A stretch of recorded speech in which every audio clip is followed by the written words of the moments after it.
நாட்டில் நிகழ்ந்த 1969 ஆண்டு மே 13 இனக்கலவரம் தொடர்பில் அரசாங்கத்திற்கு நினைவுறுத்தல் விடுத்திருக்கும் பண்டாங் தொகுதி பரிக்காத்தான் நேஷனல் நாடாளுமன்ற உறுப்பினர் அவாங் அஷிமை நாடாளுமன்ற உரிமை சுயேட்சைக்குழு முன்னிலையில் நிறுத்துவதற்கு ஜெலுத்தோங் தொகுதி பாக்காத்தான் ஹராப்பான் நாடாளுமன்ற உறுப்பினர் RSN ராயர் நேற்று ஒரு தீர்மானத்தை தாக்கல் செய்திருக்கின்றார்.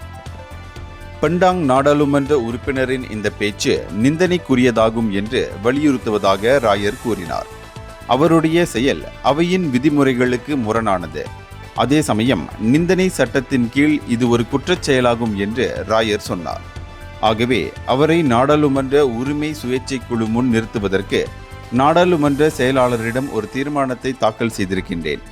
நேற்று முன்தினம் அவர் வெளியிட்ட அறிக்கை தொடர்பில் அவர் மீது நடவடிக்கை எடுக்கப்பட வேண்டும் என்று ராயர் நேற்று நாடாளுமன்றத்தில் நிருபர்களிடம் தெரிவித்தார்.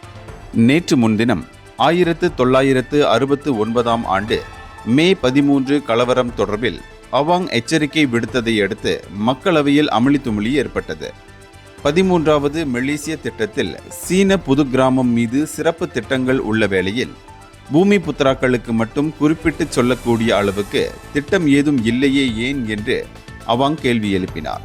இந்த விவகாரம் தொட்டு பேசிய அவர் மே 13 அசம்பாவிதத்திற்கு அரசாங்கம் திரும்ப விரும்புகிறதா என்றும் அவர் கேட்டார். இந்தியர்களின் இதய குரல் மக்களோசை.